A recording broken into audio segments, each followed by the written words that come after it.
안녕하세요. 영화 이야기 오늘 오랜만에 완전체로 돌아왔습니다. 맨날 결석하던 이제 분이 있었는데 오랜만에 돌아오셨어요. 네. 그래서 세 명이서 영화 이야기 오랜만에 진행해 보도록 하겠고요. 또 오랜만에 한국 영화를 하게 됐습니다. 짝짝짝.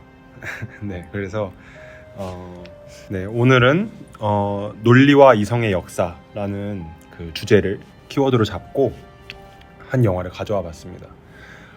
최근에 뭐 오징어 게임으로도 아주 세계적인 명성도 얻으신 분이죠. 이제 황동혁 감독의 남한산성입니다. 이 영화의 줄거리는 뭐 역사 얘기니까 사실은 대부분 아시겠지만 그 이제 청나라가 우리나라 조선이죠. 그 당시에 조선에 쳐들어왔을 때 그 청에게 이제 청과 화친을 맺어야 되나 아니면은 청에게 대항해야 된다라는 그런 주장, 두 가지 주장으로 그 당시에 이제 많은 어떤 그 의견들이 갈렸었고, 그 사이에서 인조왕, 그 당시 인조왕이 갈등을 하죠. 그러다가 결국에는 청에게 이제 머리를 숙이는 그 삼전도의 굴욕에 대한 내용을 다루고 있고요.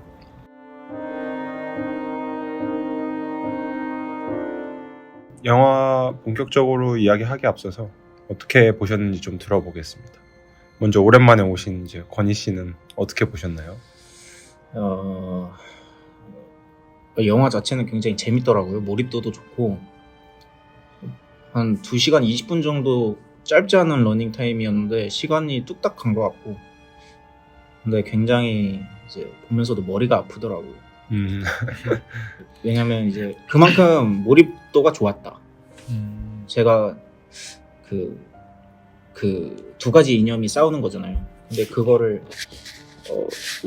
온전히 몰입해서 고민하면서 본 영화가 아니었나. 그런 면에서는 일단 웰메이드라고 생각해요. 영화 자체는 성공적이었다. 성목 씨는 어떻게 보셨나요? 저도 되게 헷갈리는 느낌 들으면서 봤던 것 같고요.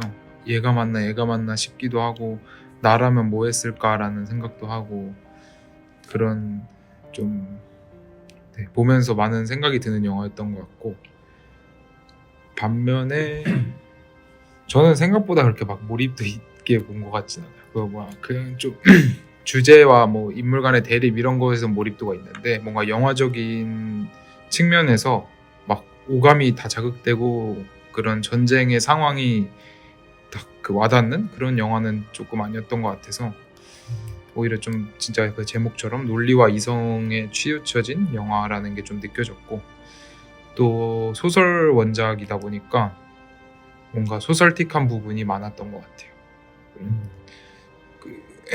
소설은 어떻게 보면 글로 읽는 거고 머리로 상상하는 거니까,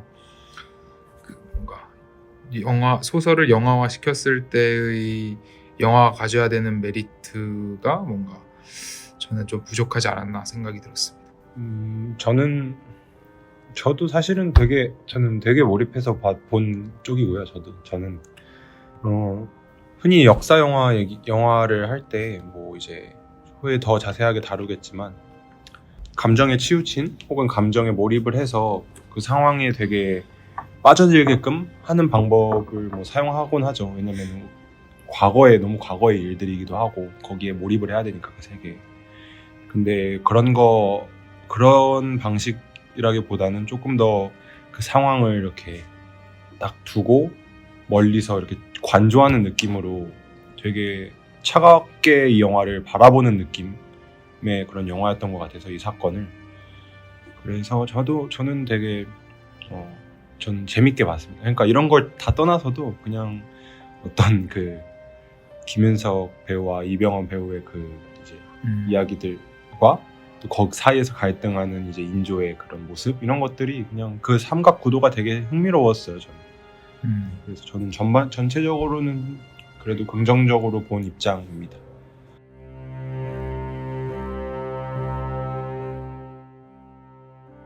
제가 잠깐 전반적인 그 얘기를 할 때 살짝 나왔는데, 하나의 키워드가 영화가 역사를 다루는 법에 대해서 이제 제가 키워드를 잡아봤어요. 뭐 좋아하는 혹시 뭐 사극 영화나 영화 아니더라도 그런 역사 드라마 이런 창작물들이 혹시 있으신가요? 저는 생각나는 거는 사도? 이익준 감독의 사도? 굉장히 감정적으로 짙은 영화잖아요. 그런 영화도 생각나고. 저도 사도만 생각나는 것 같아요. 나머지는 그냥 좀 판타지 사극도 많고 다뤘는데 너무 막 영웅적인 면모를 다루는 것도 많고 그렇다 보니까 진짜 그 역사 영화라고 했을 때 떠오르는 거는 그래도 사도 정도? 전 재미만 따지면 광해. 광해. 광해 재밌었거든요. 광해도 뭐 그 어떻게 보면 픽션 사극이라고 해야 되나? 무슨 장르 그런 그쵸, 약간 그쵸. 좀 판타지 사극이잖아요. 좀 각색한 역사의 내용들을. 박열도 있는 것 같아요. 박열. 박열도 저는 재밌게 개인적으로 박열은 저도 박열 별로였거든요. 그렇게까지 좋아하는 영화는 아니에요. 재밌었는데 약간 그냥 제가 느끼기엔 이재훈 영화 포트폴리오 느낌이었거든요. 연기 포트폴리오 느낌. 인정. 연기 개 잘했어. 또 뭐가 있지? 요새 근현대사. 네, 근현대사도 많지 않나? 근데 저는 약간 그 근현대사 영화들이 잘 못 찾겠어요. 좋은 느낌의 영화를. 왜냐면은 일단 일제강점기라는 너무 큰 사건이 있잖아요. 네. 그 사건을 다룰 때 조금 너무 치우쳐져 있는 거, 뭐 치우쳐져 있는 건 우리나라의 그 아픈 역사니까 뭐 그냥 양보해서 오케이라고 할 수 있는데 그 사건에 너무 이제 조금 쥐어 짜내는 느낌이 들고 우리 이렇게 아팠어, 이렇게 뭔가 계속 아팠어 이런 거를 계속해서 주입하는 느낌이 들어서 그래서 뭔가 그 근현대사 영화들은 대체로 그렇게 막 훌륭한 영화를 잘 못 찾겠더라고요. 저는 그 천만 찍은 암살도 사실 그 역사 플롯을 빌린 한국판 히어로 영화라고 보았거든요. 그쵸. 저도 그래서 그 암살이란 영화도 딱히 그렇게 그럴 바엔 각시탈이 더 뛰어난 작품이 오히려 대놓고 히어로. 약간 아웃 오브 레코드지만 혹시 주원 대 신현준 어느 각시탈을 더 좋아하셨나요? 아무래도 임팩트는 신현준의 그쵸. 각시탈이. 배우신 분이네. 혹시 주원파? 저 둘 다 안 봤어요. 안 각시탈을 봤구나. 안 보셨어요? 각시탈을 안 봤구나. 어벤져스는 보셨죠? 어벤져스 봤죠. 아, 어벤져스 챙겨봐요. 네, 어쨌든 이런 이야기를 한 게 이제 역사 얘기를 이제 역사 영화나 어떤 창작물들이 다룰 때 사실 역사는 있었던 일이잖아요. 어찌 됐든 뭐 각색하는 경우도 있지만 그러다 보니까 대체로 조금 그 역사에서 흔히 다루는 주제들이 이제 어떤 그 자긍심을 고취시킬 만한 주제들이나 예를 들어 뭐 임진왜란의 이순신 장군이나 뭐 안중근 의사나 이런 식의 어떤 국가적인 자긍심을 이제 고취시킬 수 있는 그런 주제들을 많이들 삼긴 하는데 맞죠. 그러다 보니까 더 이제 어떤 그 안으로 너무 우리를 몰아붙이는 느낌이 든다라는 거죠. 그 영화들이. 그래서 이 영화에 대해서 제가 이 얘기를 하고 싶었던 거는 이 영화가 어떤 그 역사적 사건에서 그 사건 자체에서는 충분히 떨어져 있는 영화다라고 보였기 때문인데 키워드 제목도 그렇고 이제 이성과 논리로 좀 점철된 그런 영화 같아서 그러니까 만약에 인조한테 다른 방식으로 만든다면 인조한테 몰입을 할 수 있게 하실 수 있어요. 그 굴욕감 그쵸. 그러면서 우리 관객들 속에 끌어오르는 애국심 그 다음에 그 인조의 혼란스러운 그 심리 묘사 이런 걸로도 충분히 뭐 좋은 영화를 만들 수 있겠지만 이 영화는 그런 거라기보다는 그 이성과 논리의 대결이 더 중요한 영화잖아요. 그 사건을 어떻게 바라볼 것인가. 그래서 이 얘기와 좀 연결시켜서 주화파 적화파가 있으니까 둘 중에 좀 어느 쪽에 더 생각이 가고 마음이 가는지에 대한 이야기도 좀 해보고자 합니다. 이 영화는 뭔가 그런 역사적 사실에서 나온 어떤 두 이념 간의 대립을 딱 보여준 영화잖아요. 그래서 만약에 그냥 역사적 사실을 떼어놓고 비슷한 상황을 그냥 현대에서 재해석을 해서 그 두 개의 이념이 대립하는 걸 붙였어도 뭔가 비슷한 내용의 그쵸. 영화가 나왔을 거라고 생각을 해요. 그래서 오히려 이런 점이 더 역사를 영화로 만드는 게 아닌가 싶었던 것 같아요. 이제 그 역사 속에서 이제 주화파 이제 화친 딱 청나라가 쳐들어왔을 때 그들과의 화친을 주장한다. 주화파고 뭐 이제 척화파 혹은 주전론을 주장하는 그러니까 어떤 전쟁이나 화친을 배격하는 그런 쪽의 어떤 세력들이 있죠. 그래서 대표적 영화에서는 이제 명길이 이제 주화파고 상원이 척화파 주전론자로 나오죠. 어느 쪽에 좀 더 몰입이 되셨나요 혹시? 조선 시대라고 봤을 때는 상원한테 좀 더 몰입이 됐던 것 같아요. 그 조선 시대 사람이다 본인이 그렇게 생각했을 때는. 네. 그러니까 상원이 물론 둘 다 엄청 그 답이 없지만 일단 일바로 제일 답답하고 막 제일 막 그냥 들어가서 대신 해주고 싶었던 건 인조였고 그 둘 중에서 상원과 명길 중에서는 저는 상원이 조금 더 어려운 길을 갔던 것 같아요. 그러니까 더 뭔가 힘을 실어주게 된 것 같아요. 건희 씨는 어떤 쪽에 좀 더?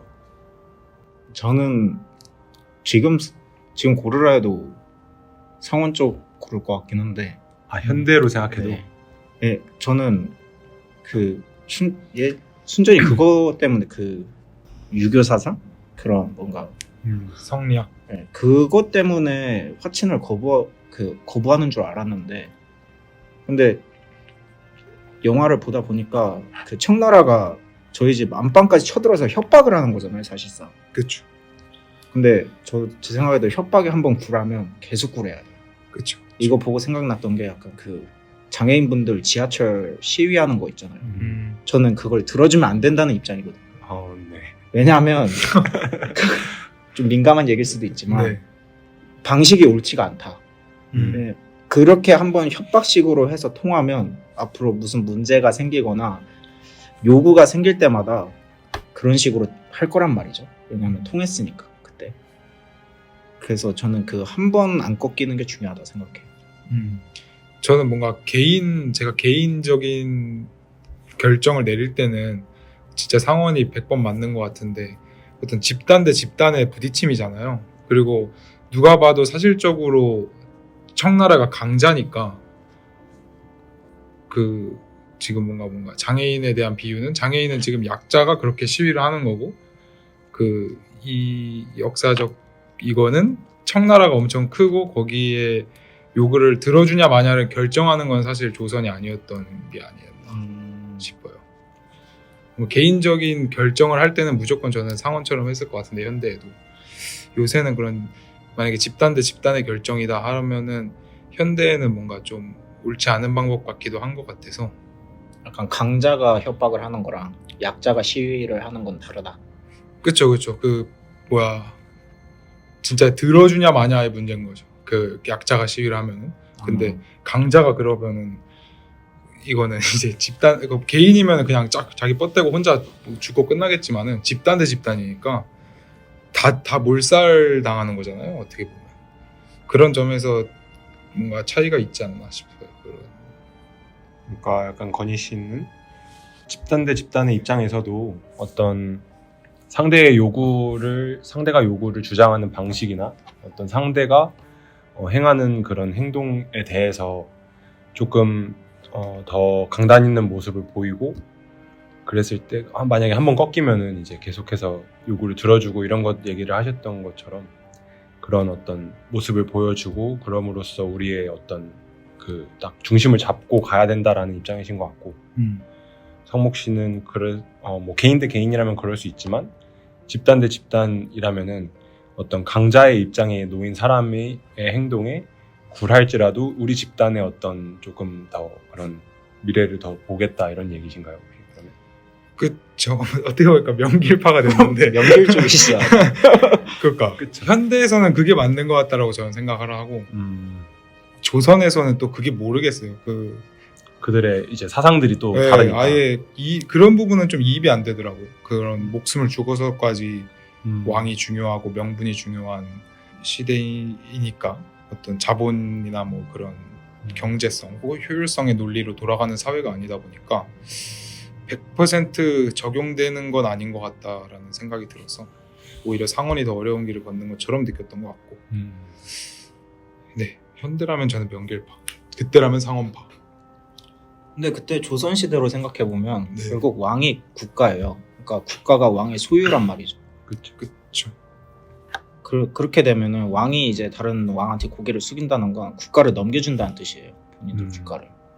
근데 저희 그 일제강점기 때도 목숨 걸고 그 항일 운동을 했던 것처럼 뭔가 그랬어야 되지 않나라는 생각을 해요. 그쵸. 이게 이제 일제강점기 같은 경우도 생각을 해보면 강자한테 굴복한 케이스죠, 사실은. 그렇죠. 어떻게 보면. 근데 이제 그게 정말 안 좋은 방향으로 가서 이제 식민지화된 거고. 뭐 만약에 이제 상원 같은 뭐 남한산성 이 영화 속에서는 상원의 어떻게 보면 입장이 손이 들어진 거잖아요, 왕에 의해서. 그렇죠. 그랬을 때 안 좋은 결과가 또 나온 거고. 그러니까 뭐가 옳다고 할 수 없는 게 양쪽의 케이스에서 굉장히 안 좋은 경우가 두 가지가 다 있는 거잖아요, 역사 속에서. 그렇죠. 그러니까 네. 그 뭐가 맞는지 뭐 현대로 치면은 뭐 정확히 1대1로 대응하는 것 같진 않은데 이제 진보 이념과 보수 이념이 싸우듯이 사실 둘 다 필요한 거거든요. 그런 것처럼 약간 좀 정답이 없는 그런 이야기인 것 같다라는 얘기가 생각이 또 드는 대목이네요. 두 분의 얘기를 들으면서. 그렇죠. 정답은 없죠. 그래서 사실은 그렇기 때문에 이 영화가 택한 방식이 더 적절했다라고 저는 느껴지는 부분도 있어요. 정답이 없기 때문에 어디에 이입을 하면 안 된다. 이런 사건은 라는 생각도 들고 이게 결과적으로는 그 우리 지금 대한민국은 아니지만 우리의 뿌리가 된 나라가 외구에 이제 그 왕이 이제 고개를 숙이는 아까 권희 씨 말한 것처럼 국가 그 자체인 거의 왕이 고개를 숙인 거가 나라를 거의 내어준 거잖아요. 그로써 청과 막 군신 관계도 맺어지고 결국에는 그러니까 이제 그래서 이제 어디에 몰입을 하거나 네. 이런 방식이 맞을까라는 생각도 들고 그러니까 이 영화 그래서 택한 방식이 옳다는 생각이 드는데요. 아까 그 얘기 들으면서 생각난 건데 진짜 왕 시점에서 했어도 전 더 재밌었을 것 같아요. 왕 시점에서 고뇌하고 이렇게 흔들리는 장면을 오히려 담았어도 정답이 없다라는 것도 보여줄 수 있을 것 같고 굳이 꼭 이런 관주적인 태도가 아니더라도 딱 그 왕 시점이죠. 그 선택을 해야 되는 입장이니까 모든 걸 다. 그리고 개인이면서 국가라는 집단이니까 그래서 오히려 왕 시점에서 했으면은 더 몰입했을 수도 있겠다라는 생각이 들었네요. 그래서 네. 꼭 뭐 영화가 선택한 방식이 재밌었고 역사를 전하는 방식도 옳긴 했지만 왕 시점에서 했어도 더 재밌었을 것 같다 이런 생각이 들었습니다. 전쟁 영화잖아요, 사실. 그쵸. 전쟁이 배경인데 전쟁 씬이 그렇게 많이 안 나온 걸로 알고 있거든요. 거의 그 말로 싸우는 느낌인데 그걸 참 맛있게 해놨더라고요, 그 연출을. 그 막 대화 서로 끼어드는 약간 칼싸움 하듯이 합을 주고받듯이 하는 그런 거가 오히려 전쟁 씬보다 재밌지 않았나. 인정. 전쟁 씬은 오히려 박진감이 없었어요. 이미 다 깔고 들어갔어. 아 이번에 지겠구나. 아 이번에 이기겠구나. 이런 게 다 느껴져서 뭔가 박진감이 크게 없었고. 단순히 약간 그 논리 싸움에서 음. 백그라운드용으로 사용된 느낌이었고 전쟁 씬 같은 경우. 맞아요. 약간 큐에게 그 하스스톤 하듯이 말로 딱 그 배지 깔아놓고 붙였을 때 지는 거 막 보는 느낌. 결과 보는 느낌. 약간 그거를 위해서 소재로서 그냥 이걸 가져온 느낌이에요. 그러니까 이게 주제가 전쟁 영화가 주제가 아니라 그래서 더 좋게 평가하는 부분이 있는 거죠. 그 당시에 그 싸움은 사실은 진짜로 청과 조선의 싸움이었을 수도 있지만 부하파와 척하파의 싸움이 더 컸다고 생각이 드는데 그렇죠. 그거를 보여줄 때 어느 누군가는 어느 조금 아쉬운 감독들은 전쟁을 통해서 막 우리 군사들이 죽고 그 군사 속에서 생긴 우정 막 이런 거를 다루면서 먼저 가 이런 식으로 보여줄 수도 있어요. 그 남한산성 그 당시 호란들의 어떤 그 참상을 그냥 그렇게 보여줬을 수도 있겠죠. 그래서 사실 아까 초반에 성목 씨 말씀하신 것처럼 현대로 그냥 가져와서 해도 사실 다를 바 없는 영화다라는 생각도 드는 거죠. 근데 약간 마지막에 그 김윤석이랑 어린 꼬마 여자애 계속 비춰주잖아요. 그렇죠. 김윤석이 보통 서민들이랑 씬이 많았단 말이에요. 이병헌은 거의 왕이랑 씬이 많았고 제 그쵸. 기억으로. 근데 그 서민들이랑 소통하는 역할을 그 김윤석이 했는데 마지막에 옛것이 다 없어져야 된다 이런 식으로 하고 자결을 하잖아요. 살짝 민주주의 약간 그걸 오픈하고 싶었던 게 아닌가. 맞아요. 그 말도 맞는 게 어떻게 보면 그 여자애가 김윤석이 가지고 있는 명분이 낳은 자신의 어떤 영린이란 말이에요. 근데 끝까지 걔를 버리지 못하고 그 막 이렇게 포탄이 떨어질 때 껴안고 지키는 모습을 보여주면서 이 사람이 흔들리고 있다라는 거를 정말 잘 보여준 부분인 것 같아요. 그렇죠. 그 김윤석을 가장 입체적으로 만들어주는 그런 인물이라고도 느껴졌어요. 그 여자아이가. 맞아요. 김윤석이 입체적인 인물 유일한. 어떻게 보면은 사실 그 이제 상원과 명길의 이념은 상원 쪽이 오히려 보면 좀 더 명분을 중시하고 조금 더 어떻게 보면 보수적인 입장인데 그 이제 그 당시 상황 속에서는 좀 더 보수적인 입장인데 그런 명분을 중시하고 조금 더 사실 그런 명분 중시와 보수적인 입장이라고 하면은 어떤 우리의 이미지들이 있잖아요.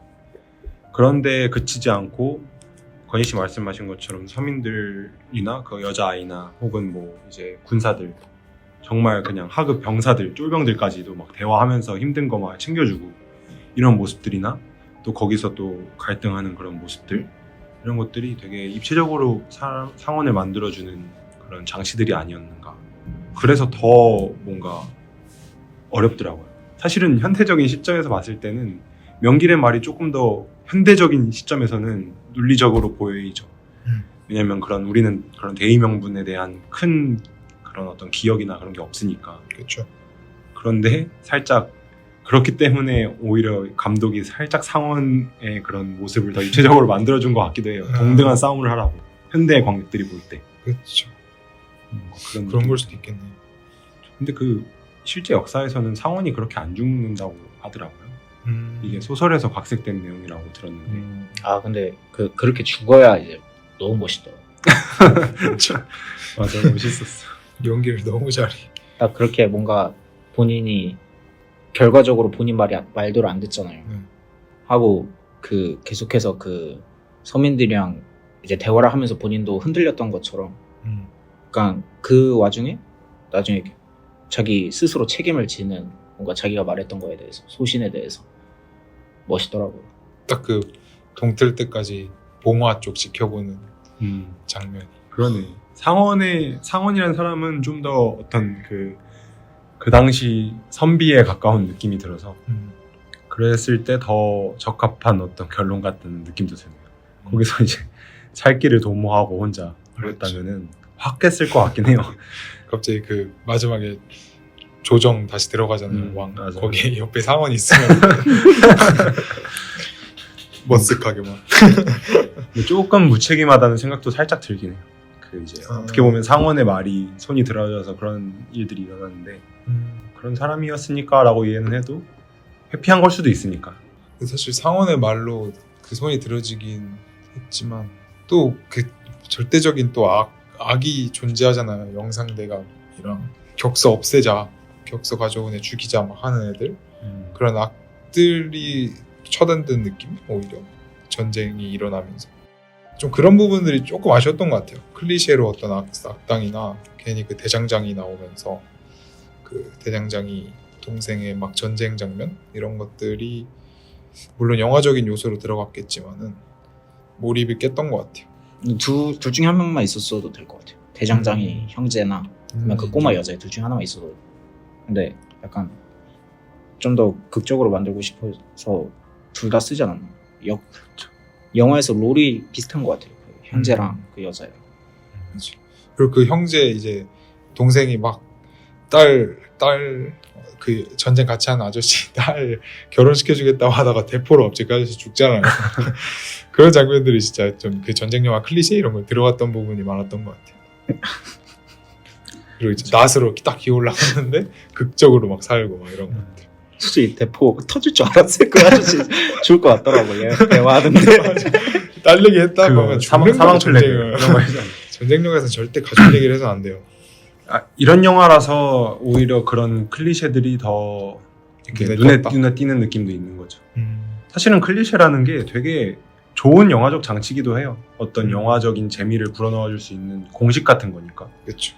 그런데 이런 어떤 흔한 전쟁 영화가 아닌 굉장히 역사를 바라볼 때 되게 다른 시선에서 이성과 논리로 점철된 그런 영화에서 그런 식의 감정적인 클리셰 장치들이 나오니까 그런 게 확실히 좀 튀긴 하죠. 그런 약간 처음에는 다 김윤석 쪽이었잖아요.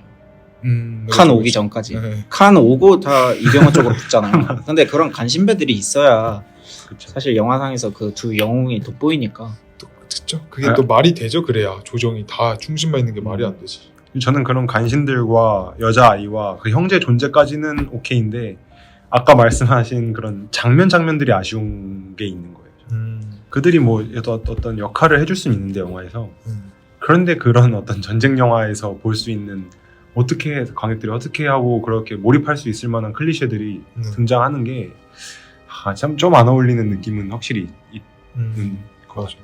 되게 붕 떴어요. 그런 부분들이. 개인적으로 그 이병헌, 김윤석 그 등장씬, 극초반에 나오는 등장씬들이 되게 멋있었던 것 같아요. 그 이병헌이 혼자 그 청 부대 앞에서 화살 날라오는데 안 피하고 말을 타고 있는 장면이나 그다음에 김윤석이 이제 열고 갑자기 아니 길 알려준 할아버지 검으로 벨 때나 맞네요. 약간 그게 임팩트가 라고 나오죠. 네. 임팩트가 엄청 세 보이더라고요. 그 장면이. 저도 사실은 그 조금 돼가지고 본지 그 이병헌 등장씬은 잘 기억이 안 났는데 네. 지금 말씀해주셔서 기억은 났고 근데 확실히 김윤석 등장 장면은 임팩트 첫 장면이기도 하고 영화에 그렇죠. 임팩트가 워낙 세가지고 그 영상미나 어떤 맞아요. 촬영 구도나 그 다음에 어떤 그런 이야기 그냥 그 소재 자체로도 누굴 죽이니까 되게 임팩트가 세서 되게 멋있는 어떤 그런 하나의 절경을 만든 느낌이 들었었어요. 그 딱 거기서 딱 김윤석이라는 사람을 딱 한 1분 내외로 설명하는 게 아닌가. 그러니까 물론 시민과 나라를 생각하는 사람이지만 결국엔 국가가 위였던 거죠. 시민보다. 가차없이 그 사람을 베잖아요. 국가의 위협이 되니까. 근데 나중에 그 전쟁 중에 그 꼬마 여자애 앉는 씬을 딱 비교해서 보면 그 사이에 김윤석이 그 고민한 흔적들이 보이는 것 같아요. 더 그렇게 들으니까 더 입체적인 인물이네. 그러네요. 확 첫 장면이 변하네. 첫 장면. 사실상 전쟁이 났을 때는 김윤석이 어찌 보면 당연한 거잖아요. 김윤석한테. 국가를 지키기 위해서 전쟁이 났다는 걸. 근데 당연히 희생돼야 될 사람 중에 한 명인 그 꼬마 여자애를 안고 있는 장면이 오히려 더 대의적인 일을 하지 않고 그런 소시민을 안고 있었다는 게 그 첫 장면과 비교해서 되게 느낄 점이 많지 않았나.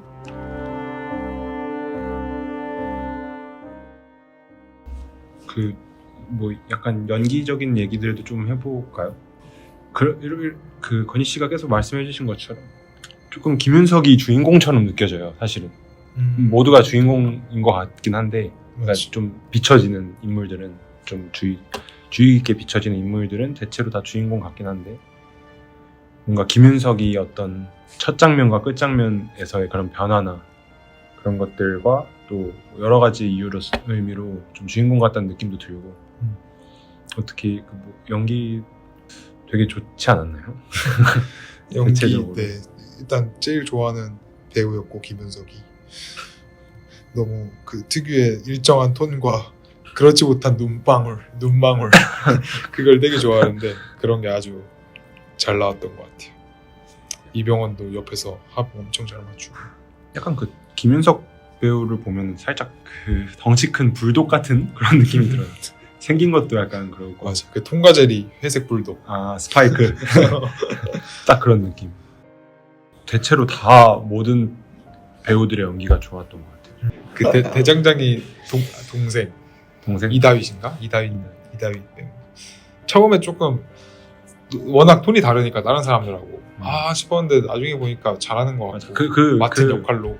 맞아. 그 연기 톤이 살짝 이 영화랑 살짝 다른데 이태원 클라스 톤 나왔어요. 그분이 이태원 클라스 나오셨잖아요. 누구죠? 박서준 친구 주식 프로. 아 맞네. 맞다. 맞네. 그 그때 같이 톤- 학폭당했던. 그때 톤이 똑같더라고요. 연기 톤이. 그런 면에서 이병헌이 진짜 뛰어나죠. 그 이 영화랑 그 박정민이랑 나왔던 그것만이 내 세상? 거기서 코믹 연기 보이잖아요. 아예 완전 다른 사람 같으니까. 그 이다윗 배우 그분이 그 밀양에서 아마 그러니까 가해 학생 가해자로 나오고 거기서도 연기가 좋은. 그러니까 연기를 못하는 배우는 절대 아닌 것 같고 확실히 톤이 좀 안 맞았던 것 같고 이병헌 말씀해주신 것처럼 이병헌이라는 배우는 저는 조금 되게 다 다른 사람을 연기하는 느낌이에요. 그러니까 그런 배우들이 있잖아요. 그 사람 같은 딱 연기를 되게 잘하지만 그렇죠. 그런 배우들이 있고 황정민, 최민식. 딱 황정민, 최민식 같다는 느낌이 딱 들잖아요. 김윤석도 좀. 그쵸. 그리고 극으로 가면 유해진 같은 배우도 있고. 그런데 이병헌이라는 배우는 뭔가 그런 느낌이 전혀 없고 좀 아예 그 영화 속으로 들어가 버리는 느낌. 또 그 사극의 약간 워낙 어휘가 안 쓰는 단어가 어색하잖아요. 그래서 이 되게 맛있게 살려야 되는데 우리 너무 맛있게 살려가지고 말로 싸우는데 너무 그 듣기 좋은. 그 엎드려서 왕 앞에서 삶과 죽음은 뭐 어쩌고 저쩌고 하면서 이렇게 막 계속 싸우잖아요. 아 그 장면이 그 마지막에 결정적인 말 할 때 카메라 연출이겠지만 딱 이렇게 엎드려 있으니까 이 갓에 의해서 얼굴이 계속 가려져 있고 말만 나오거든요. 맞죠. 근데 딱 결정적인 말 할 때 살짝 들어서 눈하고 얼굴이 보이고 그 다음에 뭐 그런 장면들도 연출도 좋았던 것 같고 연기를 살려주는 연출인 것 같아서. 맞지. 그 이병헌이 주장이 시종일과 똑같잖아요. 영화 처음부터 끝까지. 그래서 영화 처음부터 끝까지 연기도 완전 똑같이 한 것 같았거든요. 그러니까 대사 톤이나 표정이나 그런 거 쭉 가다가 마지막에 왕 엎드려가지고 이렇게 살짝 보면서 왕 보면서 울 때 딱 지렸다. 배우는 배우구나. 오히려 그 한 2시간 러닝 타임 동안 무미건조한 표정으로 있다가 막판 한 5분 그렇게 싹 울어주니까 또 그 맛이 있더라고요. 전 그 마지막에 전쟁이 막 일어나고 있었잖아요. 근데 김윤석은 어떻게 입체적인 걸로 아이를 끌어안는 걸로 설명이 됐지만 이병헌은 진짜 시종일관 똑같았잖아요. 그래서 마지막에 딱 갔을 때 막 울먹이면서 전쟁 멈춰달라고 할 때 약간 이 새끼 약간 이런 느낌 들었거든요. 그냥 거기서 오히려 진짜 사신으로서 온 것처럼 품격 있게 딱 했으면은 오히려 그게 더 입체적인 걸로 잘 드러났을 것 같다라는 생각이 들었었어요. 근데 이제 신기한. 저는 오히려 진짜 나라 시민을 위한 사람이구나 이 생각이 들었어요. 저도 그런 느낌이 확 들어버려가지고 그러니까 그 안에서 명길의 주장이 그런 거잖아요. 그러니까 훗날의 도모나 백성들 이 나라 자체를 위해서 그런 굴욕도 마다하지 말라.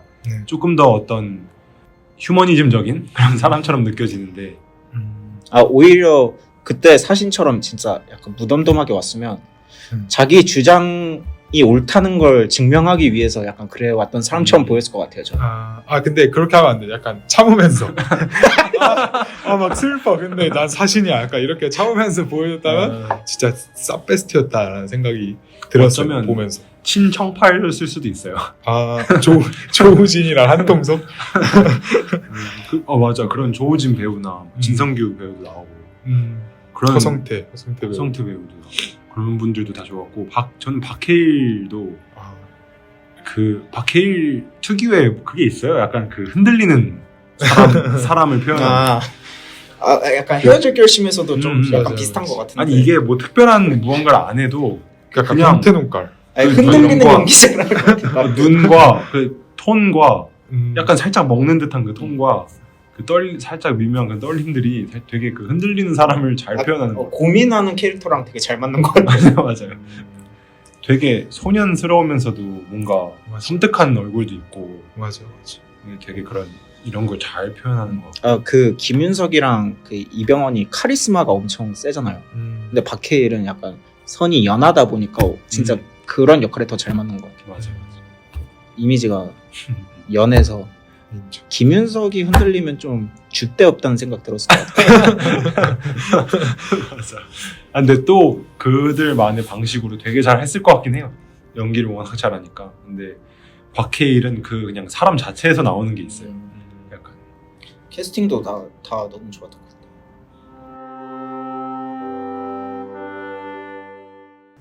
그러면은 뭐 이제 전체적인 이야기는 이 정도로 하고요. 총평 이제 해봅시다. 그 별점 매기. 별점 매기기.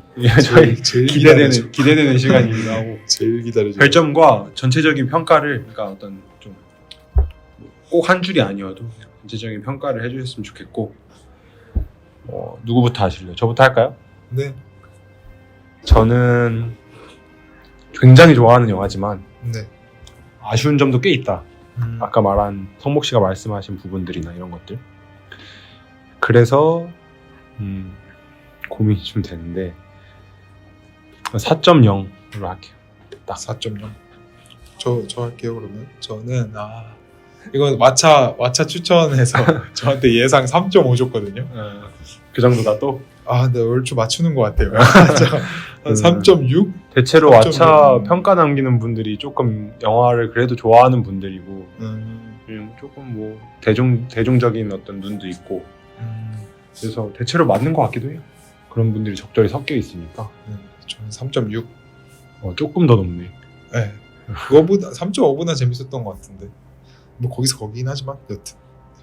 전 지금까지 최고 점수 드립니다. 4점. 오. 4점이 최고예요? 아니, 개인적으로 저는 일단 영화는 다 필요 없고 딱 영화 보는 순간 딴 생각 안 드는 게 1등이다. 몰입도가 저는 1순위거든요. 근데 그 전 영화들은 사실 영화 보면서 약간 생각 정리할 시간도 있었단 말이에요. 영화 보면서 이건 이런 느낌이구나. 근데 이거는 영화를 그냥 쭉 봤어요. 한 번에. 그래서 개인적으로는 4점을 주고 싶어요. 이거 다 단순히 영화적 재미로 봤을 때는 되게 흥미진진한 그런 재밌는 영화이긴 해요. 뭔가 지루할 틈도 딱히 없고 뭐 볼거리도 훌륭하고 이제 사운드도 뭐 영화 음악도 너무 좋고 그 원래 그 두 가치관이 대립하는 그런 플롯을 좋아하고 히어로물도 좋아하는 편이고 그리고 그 영화 그 눈에 뭔가 그 시각적인 장치들 다 좋더라고요. 저도 약간 그 선악이 명확하지 않은 두 가지 입장이 부딪힐 때가 되게 흥미롭더라고요. 그렇죠. 4점 드리겠습니다. 4점. 저랑 같은데 건희 씨는 최고점이고 전 최저점이네요. 진짜 뭐야? 홍건희 피셜 강추다. 강추합니다. 이거 썸네일에 넣어야겠다. 거의 비주얼 강추야. 시간을 들여서 볼만하다.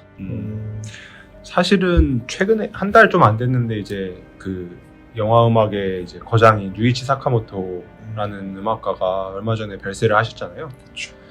그분이 그래서 그분 특집을 하려고 했어서 그 중에 제가 아는 영화가 이 영화가 있어서 이 영화를 하려고 했었는데 그때 뭐 그냥 여러 이유로 다른 영화를 했었는데 오늘 마침 이 영화도 나오고 해서 그 얘기도 한번 언급하고 가도록 하겠습니다.